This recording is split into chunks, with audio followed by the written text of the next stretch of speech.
Banyak tertawa itu menghilangkan haibah. Betul. Orang mula-mula hormat dengan dia, tengok sekali dia gelak,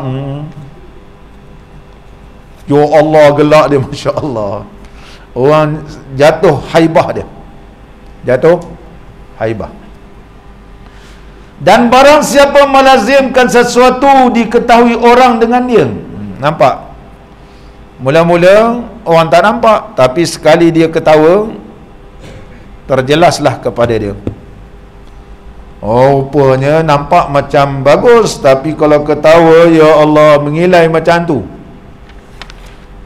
Ketawa berlebih-lebihan.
wa yahjuzu 'anil ma'siyati kulliha bitaufiqillahi ta'ala. Jadilah ilmu itu membuahkan taat keseluruhannya dan menghalangkan daripada maksiat keseluruhannya dengan taufik Allah Subhanahu wa taala. Mudah-mudahan kita menuntut ilmu menghasilkan buah taat kepada Allah dan takut kepada Allah dan meninggalkan segala larangan Allah dan maksiat. Muslimin dan muslimat yang dirahmati oleh Allah Subhanahu wa taala, justru itulah Nabi sallallahu alaihi wasallam memperingatkan kita, innal jannata huffat bil makarihi wa innan nara huffat bis syahawati, rawahu Muslim. Sesungguhnya syurga itu dilingkungi dengan benda-benda yang payah. Masuk syurga ni terpaksa kita menghadapi benda-benda yang susah, payah. Manakala neraka ni dilingkungi dengan syahwat.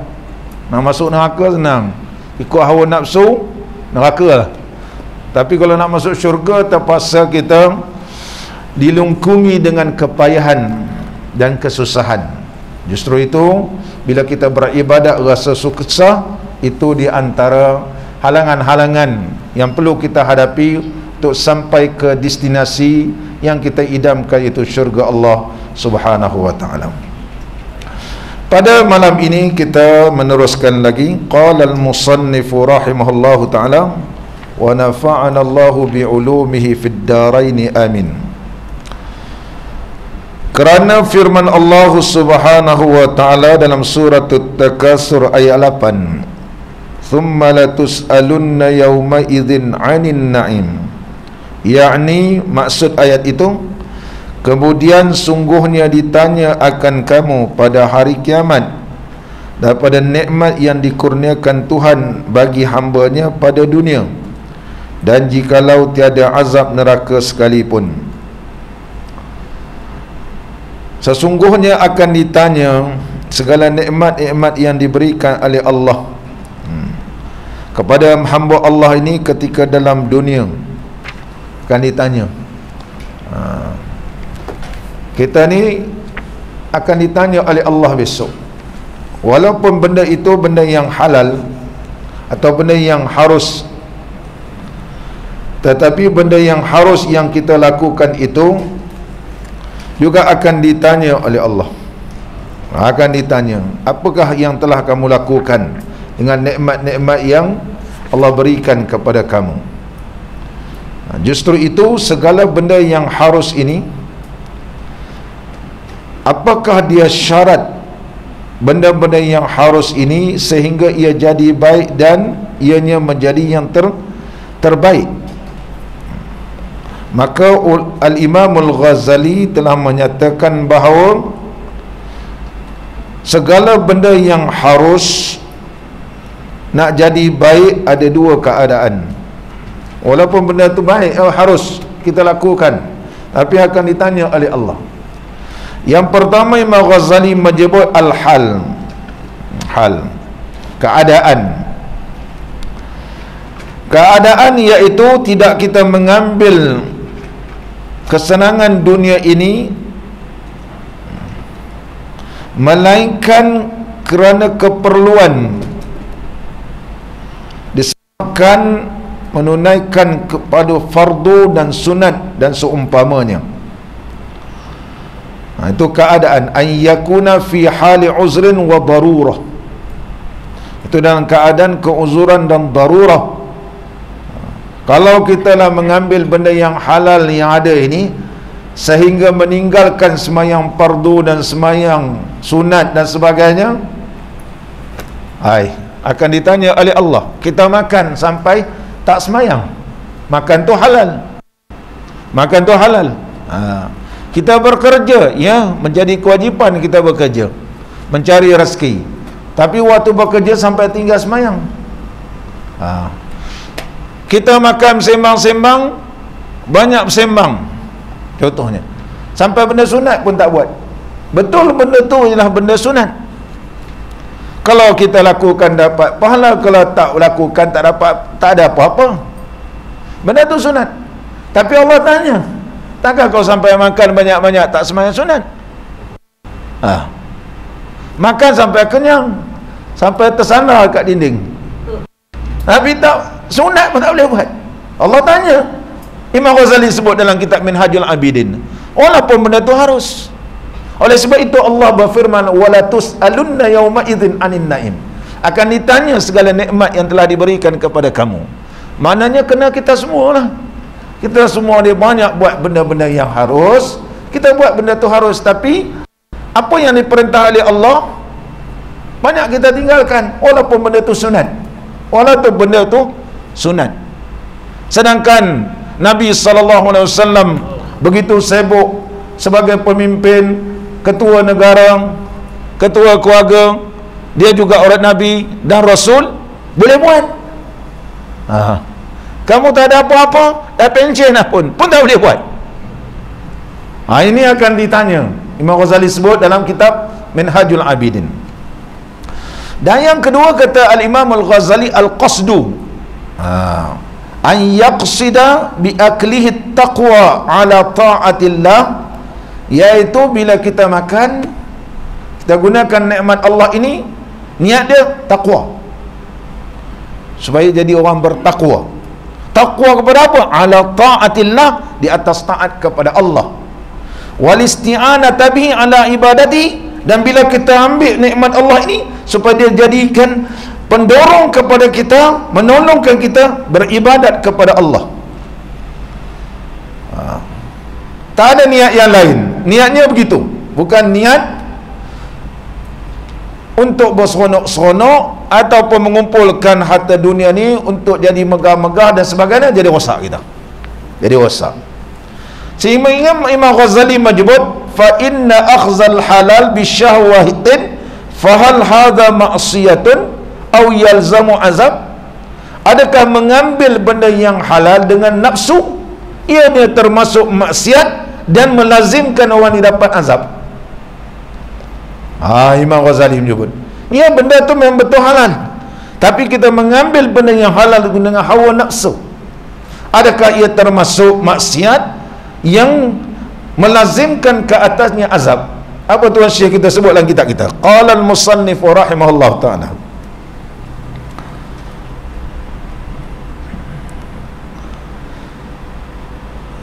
dan hanya saja dipermalukan akan dia dan dicercanya dengan meninggalkan adab serta Allah. Walaupun benda tu benda halal, benda harus kita, tapi besok akan dimalukan.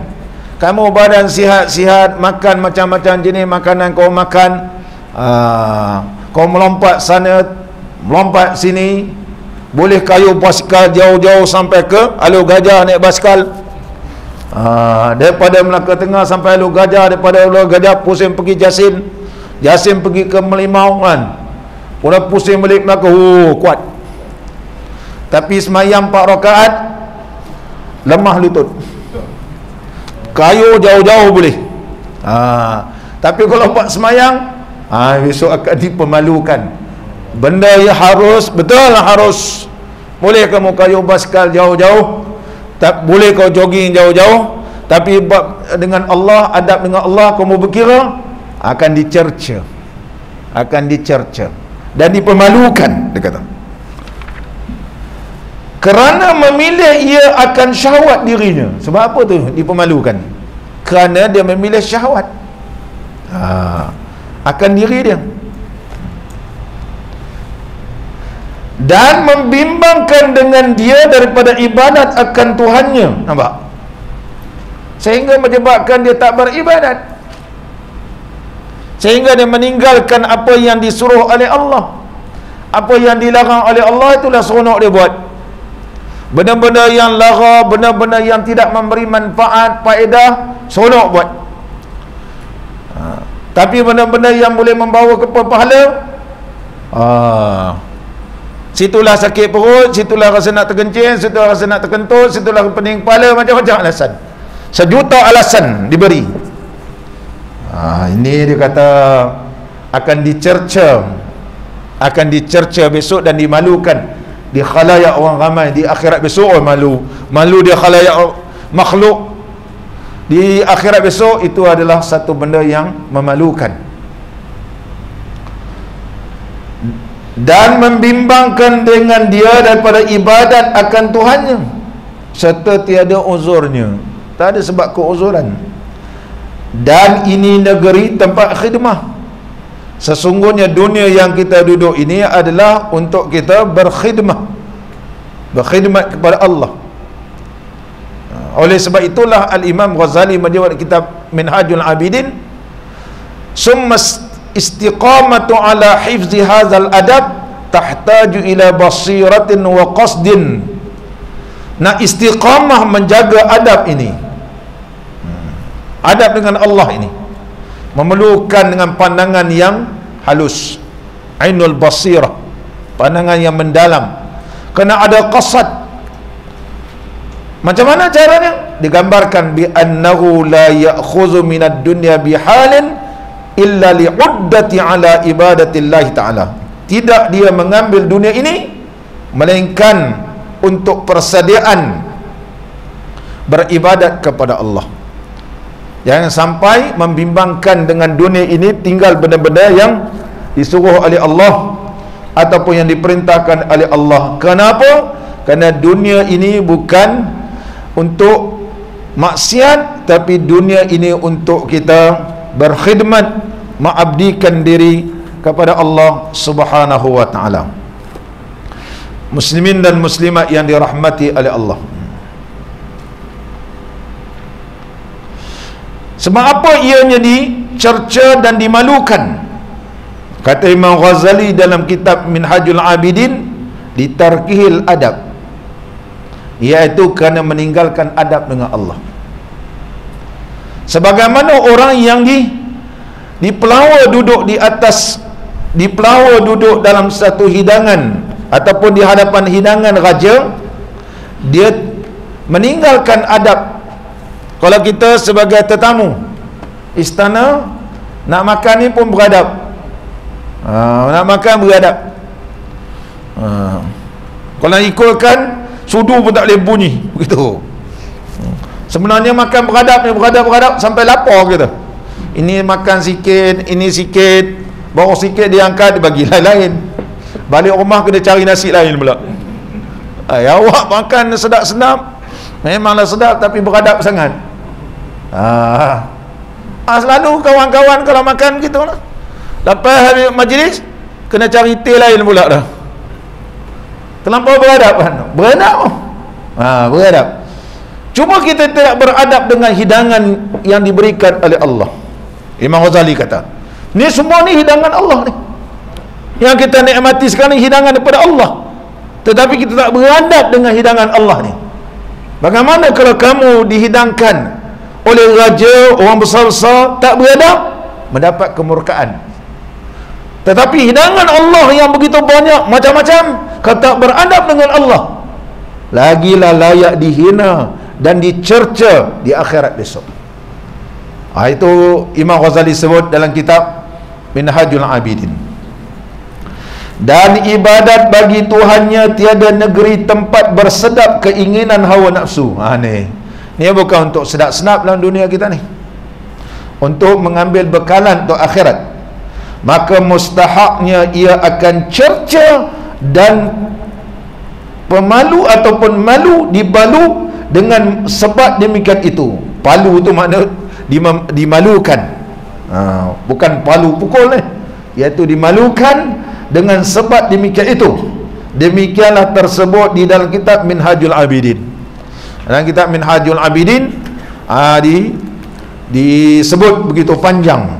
Tuan Syekh kita ni ambil ringkas saja dalam kitab Minhajul Abidin di Imam Al-Ghazali rahimahullah ta'ala. Kitab Minhajul Abidin adalah di antara kitab yang terakhir yang dikarang oleh Al-Imam Al-Ghazali. Imam Ghazali ni mengarang kitab hampir 500. Hampir 500. Banyak, kita pun tak tahu macam mana dia mengarang. Mengarang kitab, Allahu Akbar, wali Allah. Kita nak karang satu kitab pun punya payah. Imam Ghazali berbagai ilmu dikarang. Itu pun kita kata Imam Ghazali tak alim lagi. Kita baru dapat PhD, itu 4 tahun punya payah nak buat thesis ni. Waktu Viva pun ada pembetulan pula lagi. Dah betul-betul barulah dapatlah gelar doktor. Dia punya senyum ni sampai terangkat bulu mata. Sebab apa? Sebab dapat bergelar doktor. Apa tu? Doktor. Dah gelar doktor, kita panggil dia ustaz, berubah muka dia. Ustaz. Tapi kalau panggil doktor, seronok. Sebab apa? Aku belajar lama-lama, kau panggil aku ustaz je, panggil doktor. Imam Ghazali sebut dalam kitab Minhajul Abidin dalam bab Al-Batnu wa Hifzuh, perut dan cara jaga perut. Panjang dibahaskan. Tuan Syekh kita ni ambil sedikit sahaja supaya dapat memberi manfaat kepada kita. Semua apa ia dicerca, semua apa ianya dimalukan, kerana kita tak guna benda yang dihidangkan oleh Allah pada tempat yang sebenar. Qala al-musannif rahimahullah ta'ala,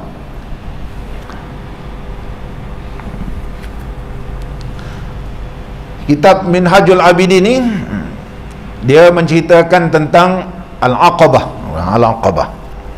Dan kitab Minhajul Abidin ni ada ringkasan dia. Diringkaskan oleh ulama Patani, Khulasa Minhajul Abidin. Khulasa Minhajul Abidin. Kalau baca Minhajul Abidin itu panjang. Dia ada ringkasan dia. Yang diringkaskan oleh ulama Nusantara, iaitu ulama daripada Patani, dalam bahasa Melayu kita. Dalam bahasa Melayu. Mana baca ringkasan tu, nanti kalau mengaji kitab Minhajul Abidin, kita lebih nampak dan lebih jelas lagi. Kata Abu Sa'id Al-Khudri, sahabat Nabi SAW,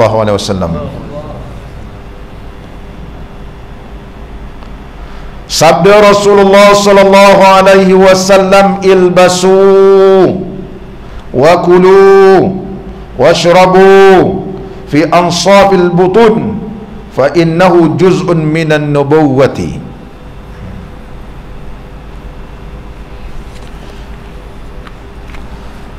Diriwayatkan daripada Abi Sa'id Al-Khudri radhiyallahu anhu bahawa adalah Nabi SAW telah bersabda, pakai oleh kamu, ilbasu, pakailah oleh kamu, labisa yalbasu ilbas, pakailah sekalian oleh kamu, dan makanlah oleh kamu dan minum olehmu pada setengah perut jua. Kalau nak makan jangan sampai kenyang habis, gitu.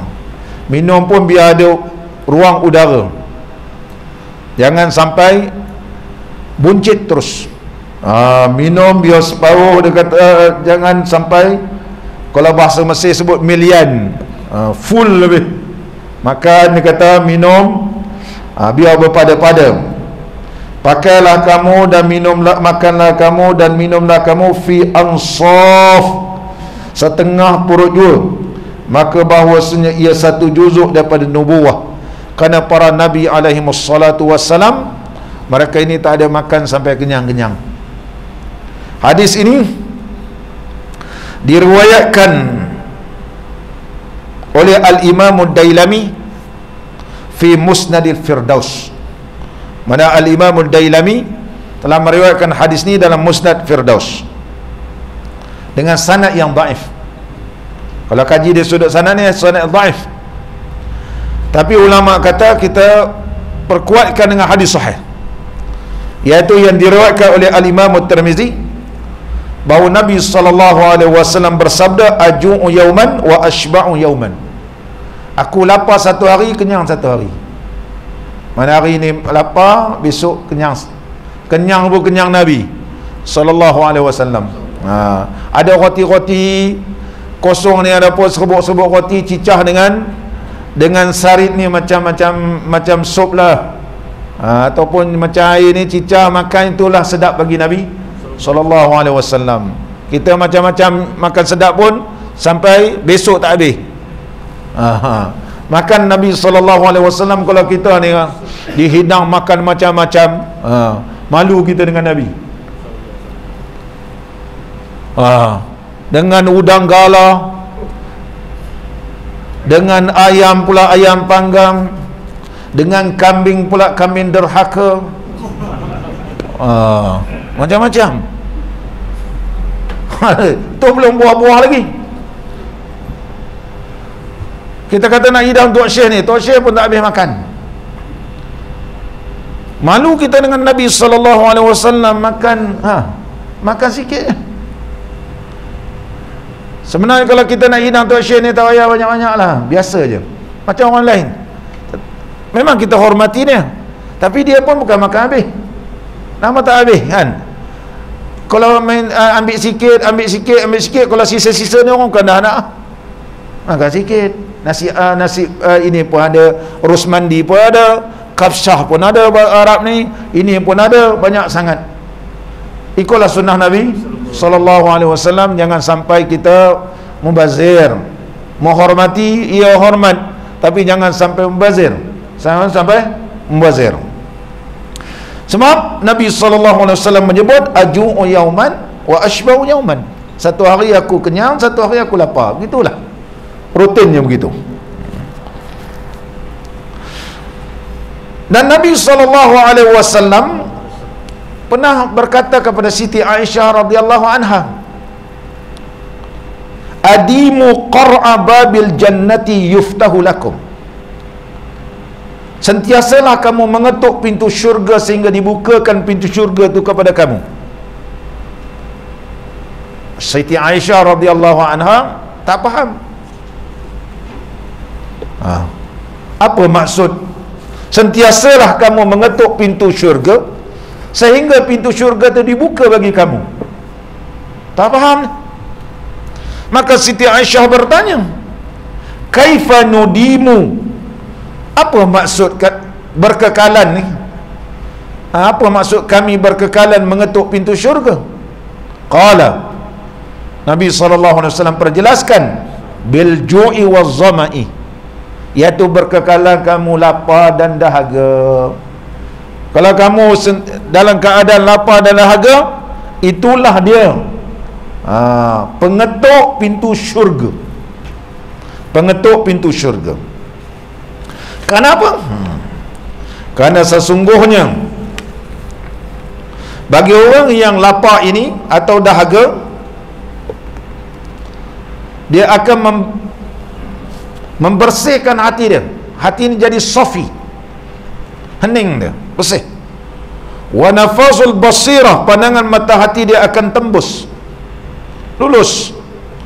Sebagaimana Nabi SAW bersabda, man aja'a batnahu wa azumat fikratuhu fatina qalbuhu. Orang yang lapar perutnya, azumat fikratuhu, dia punya tafakkur dia bertambah agung. Wa fatina qalbuhu, hatinya bertambah bijak. Kita kalau perut lapar, pandai nak baca Quran. Tengok bulan Ramadan, sebab perut lapar. Bila perut lapar ni, pandai nak selawat. Bila perut lapar, pandai nak berzikir. Bila perut lapar, ketika itulah rajin pula nak bersedekah.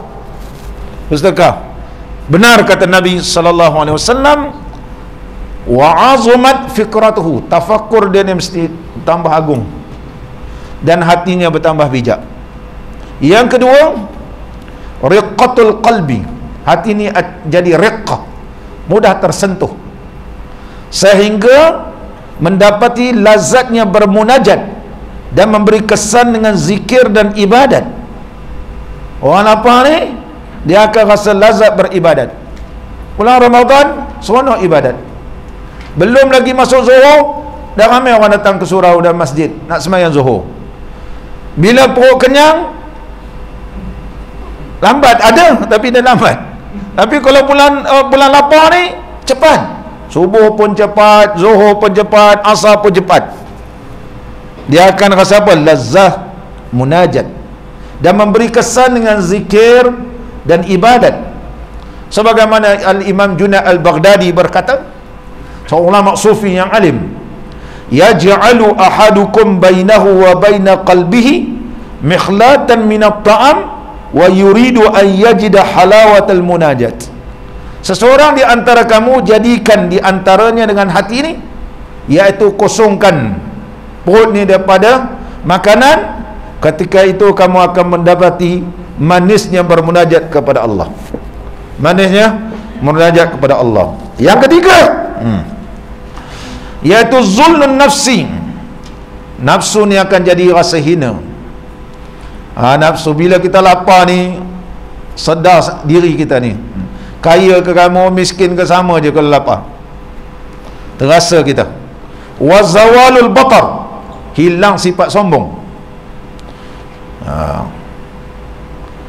Sebagaimana Nabi SAW ketika mana ditawarkan dunia kepadanya, Nabi SAW bersabda, bal aju'u yauman wa ashba'u yauman. Ni dunia ni aku tak mau, bahkan aku ini lapar satu hari, kenyang satu hari. Fa idza ju'tu sabartu, bila aku lapar aku sabar. Wa tadarra'tu, dan aku rendah diri kepada Allah. Wa idza syabi'tu syakartu, tapi bila aku kenyang aku bersyukur kepada Allah. Nabi SAW lapar satu hari, kenyang satu hari.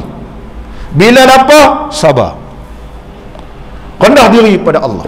Bila kenyang bersyukur. Inilah dia contoh yang ditunjukkan oleh baginda Rasulullah sallallahu alaihi wasallam. Seterusnya lagi,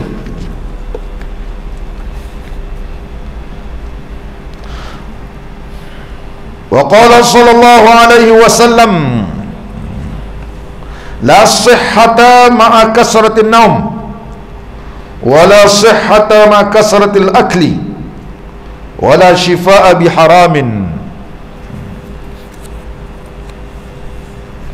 Maksudnya dan sabda Nabi sallallahu alaihi wasallam, tiada sihat badan serta banyak tidur.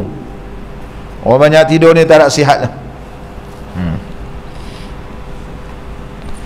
Kerana orang banyak tidur ni akan menghilangkan berkat hidupnya. Orang beribadat dia tidur je, mana nak ibadat? Orang beribadat dia tidur, habis umurnya. Dan seterusnya, sia-sia umur dia. Dan tiada sihat serta banyak makan. Banyak makan ni dia jadi tak sihat. Oleh sebab itu orang yang tak banyak makan, dia akan khiffatul badan litahajjud wal ibadah. Dia akan ringan badannya bertahajud dan beribadat.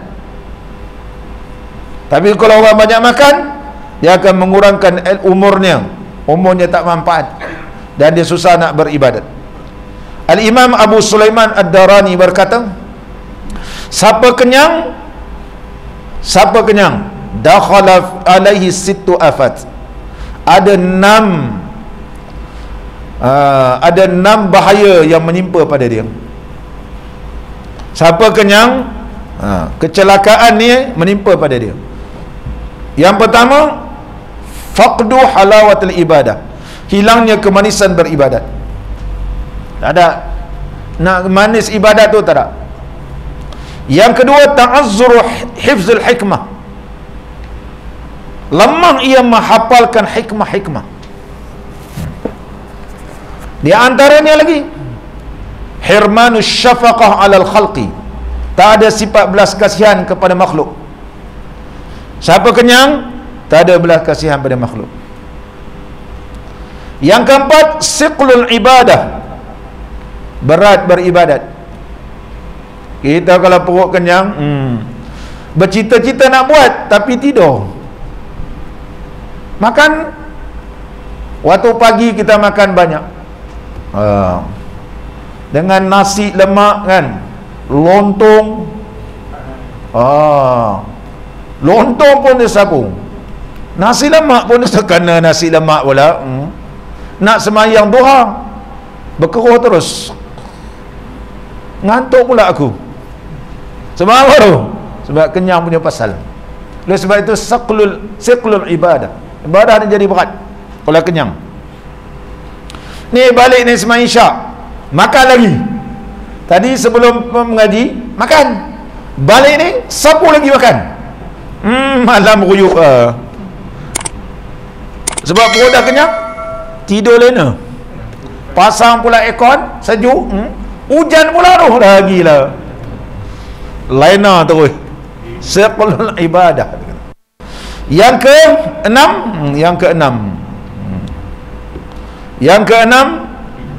yang kelima, bertambahnya syahwat. Kalau kenyang ni macam-macam lah fikir dia, nak ini. Kalau lapar, tak ada lah. Kalau lapar, kalau cakap pun dah aku tak boleh lah sebab aku perut lapar. Tapi kalau kenyang ni, dia punya syahwat banyak. Nak ini, nak tengok ni, nak ini, macam-macam. Kalau ada perut ada berisi, berjalan jauh macam mana pun boleh. Tapi kalau perut lapar, jalan lemah lutut. Yang keenam, kalau dia kenyang ni, kesan yang orang pergi ke masjid, dia tak pergi ke masjid. Sebab apa kita tak suka pergi masjid? Sebab perut terlampau kenyang. Biasa kenyang ni, dia susah nak pergi masjid. Sebab apa? Dia fikir tengah dah sekarang boleh makan, jom kita makan, jom pergi sana, pergi sini. Kalau tadi maghrib banyak-banyak makan, nak pergi semayang, nak pergi surau, dah malas dah. Dah malas. Ini disebut oleh Al-Imam Abu Sulaiman Ad-Darani. Seterus lagi kita. Dan tiada sembuh berubat dengan yang haram. Kalau berubat benda yang haram, tak akan sembuh. Berubatlah benda yang halal. Sebab itu Nabi SAW suruh kita berubat benda yang halal. Arak ni boleh kita guna keadaan kerana tercekik je. Contohnya, hospital tutup, nak pergi hospital pula, kena test COVID pula tu, kan? Orang kita tercekik lah. Kebetulan ada jiran kita ni bukan Islam, rumah dia ada arak dalam Islam. Pergi minta dia minum arak ni, kena bila minum arak ni dia akan, rongga kita ni akan jadi kembang. Itu aja boleh. Itu saja yang boleh. Kerana tercekik. Memang kita fikir sebut kerana tercekik. Tapi bab-bab lain, kalau campur arak, campur benda haram ni, dia tak akan jadi ubat.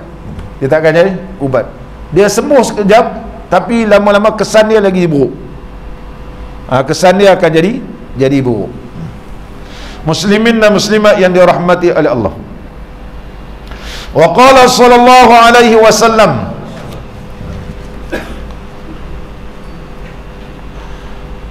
as-subhatu, kitab saya ni salah.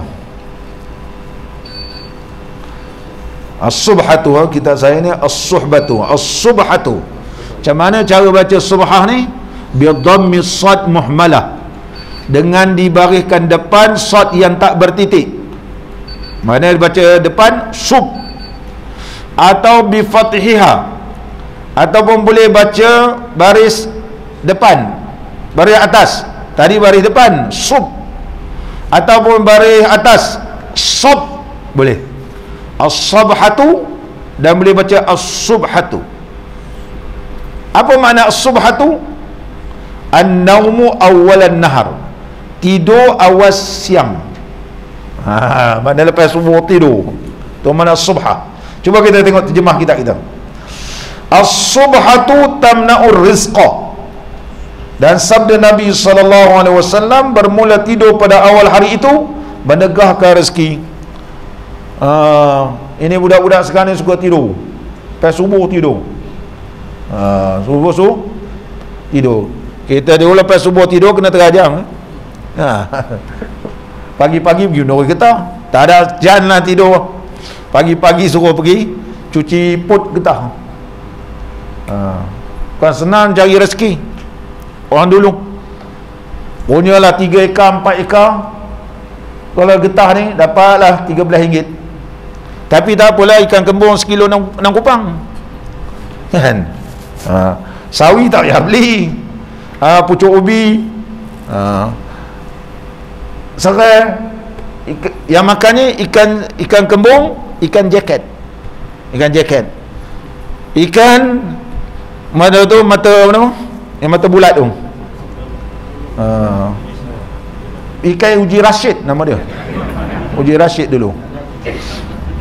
Ikan-ikan lain, siakap ni, Ma'asalam, abang pernah jumpa siakap dulu?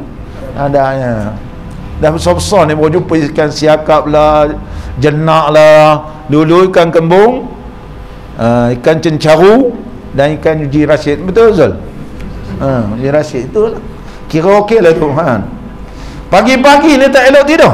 Sebab apa dia? Menghalangkan rezeki. Orang dapat rezeki, kerja pagi-pagi, dia bangun pukul 10. Macam mana kalau menurut getah pukul 10, getah dah tak ada dah. Orang nak getah kena pagi-pagi, barulah getah tu banyak. Jeffrey biasa nak getah, pukul 10 tu orang dah mesin dah mesin getah dah pagi-pagi. Begitu juga benda-benda yang lain, kerana ia menghalangkan rezeki ibadat, rezeki yang zahir akan terhalang kerana kuat tidur waktu pagi, atau menegahkan berkat padanya. Dia kata, cuti-cuti nak kerja apa? Jadi tidur lepas subuh pun tidur. Dia akan jadi apa? Dia sudut berkat dia kurang. Berkat dia jadi kurang. Berkat ni apa dia? Berkat dia menambahkan amalan ibadat. Jadi amalan ibadat dia jadi lemah sebab tak dapat berkat. Orang yang dapat berkat ni dia rajin beribadat, itu nama dapat berkat. Jeffrey masih lagi kat kampung ada nasi berkat. Ada lagi nasi berkat. Saya di Bagan Datuk dulu, kalau tahlil apa semua, balik bawa nasi berkat. Nasi berkat. Dalam kenduri tak boleh makan. Petalam belah empat. Mula-mula saya belajar di Bagan Datuk dulu, jadi saya pun tak makan lah lepas petang tu. Sepatut makan, saya pun tak makan sebab faham malam ni makan sebab tahlil. Udahlah, tahlil orang kita jauh ni panjang. Panjang gula Bagan Datuk, Masya Allah dia punya tahlil. Pak Kiai bawa tahlil, saya pun tak tahu macam mana tahlil. Tu dah habis tahlil bagi makan, baru saya nak pegang, nak suap, ada pakcik sebelah tu. Dia kata tak boleh, dia belah, suruh saya angkut balik. Pertama kali mula-mula saya belajar di Al-Ulum Bagan Datuk dulu. Lepas tu tahulah kan. Sekarang tak, saya pergi rumah Jeffrey makan juga, balik baru bagi nasi berkat. Dulu sekarang kalau buat begitu tak ada orang datang. Dulu betul, dulu zaman 10 tahun dulu. Sama balik, qala al-musannif rahimahullah taala, itu nama berkat. Dulu saya kata, awak kenapa bawa bagi berkat? Dulu orang kata nanti suami ni buktikan pada isteri memang pergi kenduri, bukan pergi cari orang perempuan lain. Ni balik-balik pukul 10, pukul 12 ni kata kenduri, apa bukti? Tak ada bukti. Oleh sebab itu bawa nasi berkat ni, bertambah berkat, keluarga pun dapat makan. Itu sebab nama nasi berkat. Berkat ni ialah keberkatan. Menegahkan berkat padanya kerana bahawasanya waktu itu waktu berzikir, dan waktu tafakur, dan waktu membahagikan segala rezeki yang hissi. Hissi ialah benda yang boleh, dia ada dua, satu maknawi, satu hissi. Maknawi rezeki yang kita tak nampak, ada hissi benda yang kita boleh sentuh. Pagi-pagi ni cari rezeki, ada yang boleh kita nampak begitu. Kalau kita pagi-pagi pergi pasar, banyaklah ikan sayur. Kalau ada pergi pukul 11, apa dah ujungnya? Hissi, iaitu rezeki badan. Itu dia rezeki badan. Badan jadi sihat insya-Allah. Pagi-pagi kalau tidur lemah, macam-macam penyakit ada. Dan rezeki yang maknawi, rezeki yang tak nampak secara makna dia, seperti ilmu, lagi seperti ma'rifatullah. Dia punya makrifah kena Allah ni, Allah berikan kepada dia. Sebab dia tak suka tidur pagi, tapi bangun pagi, beribadat, semayang isyraq, kemudian semayang duha lagi. Sebagaimana Imam Ghazali, amalannya ada semayang isyraq, ada semayang duha. Semayang isyraq dia duha juga. Ulama fiqh sama aja, isyraq tu duha, duha tu duha. Tapi Imam Ghazali ikut dia punya gurunya yang bernama Abu Talib Al-Makki, dan kitab Qutul Qulub berdasarkan riwayat pada Sayyidina Ali radhiyallahu an. Sayyidina Ali radhiyallahu an dia nampak Nabi sallallahu alaihi wasallam semayang 2 kali. Waktu yang pertama waktu matahari dah naik, dan tak haram waktu semayang ketika itu Rasulullah sallallahu alaihi wasallam semayang. Kemudian 2/3 siang Nabi sallallahu alaihi wasallam semayang lagi. Lebih kurang pukul, kalau kita di Malaysia ni pukul 9 kita tengok waktu zuhur kita. Pukul 9 atau 9 suku, 9.30 begitulah. Tengok zuhurnya pukul apa, pukul zuhur awal, maka kita anjakkan lagi. Lebih kurang begitulah. Waktu pasir ni dah panas. Kalau kita budak-budak yang kena demam kuning, kita jemur dia pukul berapa agak-agak? Kalau pukul 10, terbakar kulit dia. Itu mana dah panas kan. Lebih kurang nak tak apa panas sangat, bau-bau dah panas, lebih kurang 9.30 lah.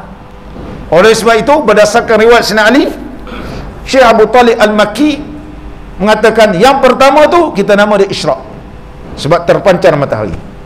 Yang kedua tu kita namakan duha. Tapi ulama fiqh kata dua-dua sama. Ada orang boleh semayang awal, nak semayang duha, awal. Nanti bila dia pergi kerja, tak payahlah semayang lah, kerana mengganggu kerja dia. Orang ramai klien datang kan, tiba-tiba kita kata minta malam sekejap ya, dah lah semayang duha dia lama. Marah orang. Kerja ni, ini kerja hakiki. Jadi macam mana? Dia buat awal. Dia buat awal, dapatlah duha. Ada orang terpaksa awal pergi kerja, bila nanti dia ada waktu rehat, waktu minum, dia boleh semayang sunat duha. Yang tadi isyraq dia tak dapat kan? Ini duha, dua-dua sama. Kalau boleh buat dua-dua, alhamdulillah. Kalau tak boleh buat dua-dua, pilih salah satu. Boleh salah satu. Ini ulama fiqh. Sebenarnya dua-dua itu adalah duha, hanya nama saja berbeza.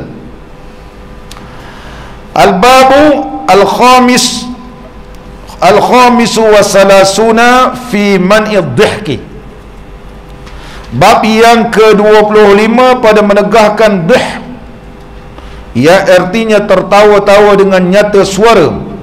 Ini ketawa terbahak-bahak ni, berdekah-dekah orang kata. Ini Nabi SAW larangkan kita. Dengan nyata suara sekira-kira tiada didengar akan dia daripada jauh, dan jika didengar akan dia dari jauh, dinamakan akan dia qahqahah. Ada ketawa tak apa jauh, kita tak dengar jauh, nama dia ad-dhihku. Kalau daripada jarak jauh pun dengar, nama dia qahqahah. Bahasa qahqahah ni dia ambil maka dijadikan bahasa. Dijadikan bahasa Arab disebut sebab qahqahah, yuqahqihu qahqahatan. Ini kalau kita mengaji bahasa Arab, nama dia istiqaq. Dia ambil pada kalimah qahqahah. Jadi kalau jarak jauh boleh dengar, nama dia qahqahah. Muslimin dan muslimat yang dirahmati oleh Allah Subhanahu wa taala. Qahqahah, qala al-musannif rahimahullah taala, yaitu tertawa-tawa syaitan, dan jika tiada nyata suaranya sekali hanya tersenyum dengan manis mukanya juga, dinamakan tabassum. Macam Nabi SAW tabassum, ibtisam lah. Lagu apa nama lagu Arab ibtisam tu. Jadi al-ibtisam itu ialah senyum. Adapun ketawa tu, itu nama dia qahqahah. Kalau ketawa sikit-sikit, nama dia ad-dhihku. Walau bagaimanapun, ad-dhihku, al-qahqahah, semua ni akan dibahaskan. Sama balik kita. Qala al-musannifu rahimahullah ta'ala, iaitu tertawa anbiya alaihimus salatu wassalam, ialah yang kepujian para nabi alaihimus salatu wassalam setakat tabassum saja, nyomnya, tak adalah sampai terbahak-bahak begitu. Dan kata Ahnaf, banyak tertawa itu menghilangkan haibah. Betul. Orang mula-mula hormat dengan dia, tengok sekali dia gelak, Ya Allah, gelak dia, Masya Allah. Orang jatuh haibah dia, jatuh haibah. Dan barang siapa melazimkan sesuatu diketahui orang dengan dia, nampak? Mula-mula orang tak nampak, tapi sekali dia ketawa, terjelaslah kepada dia. Oh, rupanya nampak macam bagus, tapi kalau ketawa, ya Allah, mengilai macam tu. Ketawa berlebih-lebihan. Oleh sebab itu Nabi SAW bersabda, ad-dhihku min ghairi ujbin. Barang siapa ketawa tanpa ada sebab yang melucukan. Jadi ketawa tanpa ada sebab yang melucukan, tak ada yang. Orang kita ni kalau sembang jumpa kawan-kawan kan, cakap je boleh tergelak. Saya pun heran, Jeffrey apa khabar? Tak ada apa pun benda yang lawak kan. Tanya khabar dia dah tersengih-sengih dah. Tapi cakap dengan bini tak pernah tersengih pun. Begitu. Jumpa orang tersengih-sengih, baru cakap sepatah dah tergelak dah. Wa huwa makruh. Dia adalah benda yang dilarang. Wa huwa min amali sufaha, kerana ia adalah amalan para sufaha, orang-orang bodoh. Nabi SAW larang kita ketawa tanpa ada sebabnya. At-tasabbuh min ghairi sahar, bangun tidur tanpa ada bertahajud atau berbangun malam. Fahuwal minal khamqi, bahawa sesungguhnya ia adalah tergolong orang yang tak bijak, tergolong orang yang tak bijak. Muslimin dan muslimat yang dirahmati oleh Allah Subhanahu wa taala, ketika mana Nabi Allah Khidir alaihi salam bersama dengan Nabi Allah Musa, maka sebelum Nabi Allah Musa berpisah, Nabi Allah Musa pernah minta supaya Nabi Allah Khidir ni berilah sedikit amanat kepada dia. Nabi Allah Musa kata, izni, wahai Khidir, berilah sikit peringatan kepada aku. Qala ya Musa iyyaka wal lajjajata, aku nak ingatkan kau wahai Musa, hindarilah diri kamu daripada cakap yang tidak memberi manfaat. Wala takun masyian bi ghairi hajatin, jangan kau berjalan tanpa ada sebab-sebab, tanpa ada hajat. Kita tak ada apa hajat, start motor berjalan, tak ada, jangan. Tak ada hajat, tak payah berjalan. Sekarang pandai orang, sekarang ni bagus. Tak ada hajat, tak berani orang nak pergi berjalan. Ada hajat je, kau tidak, orang dah takut dah. Varian nama Delta dah sampai ke Melaka, dia kata. Jadi orang takut. Ni wala takun masyian bi ghairi hajatin wala tadhab min ghairi ujbin, dan jangan kau ketawa tanpa ada yang melucukan. Sikit-sikit nak ketawa, sikit-sikit nak ketawa, tak ada apa pun ketawa, jangan. Wala tu'ib 'ala al-khati'i bi khati'atih, jangan kamu mengaibkan seseorang yang buat salah dengan kesalahan dia.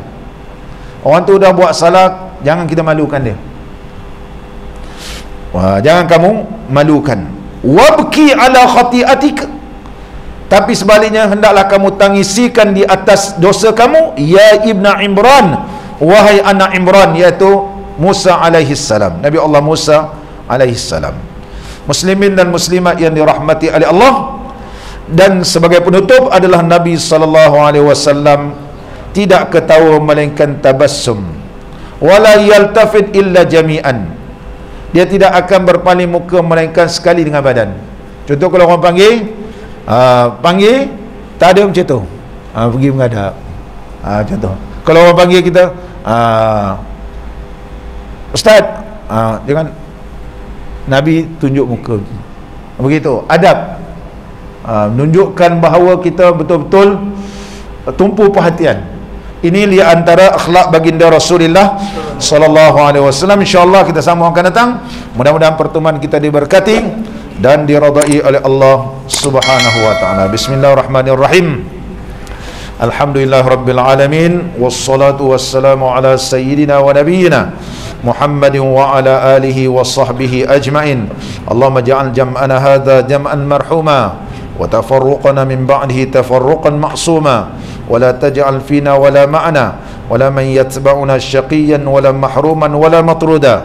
اللهم حببنا في صلاة الجماعة وذكرنا بالموت كل ساعة واحشرنا مع النبي المصطفى صاحب الشفاعة. وصلى الله على سيدنا محمد وعلى آله وصحبه وبارك وسلم والحمد لله رب العالمين. أقم الصلاة.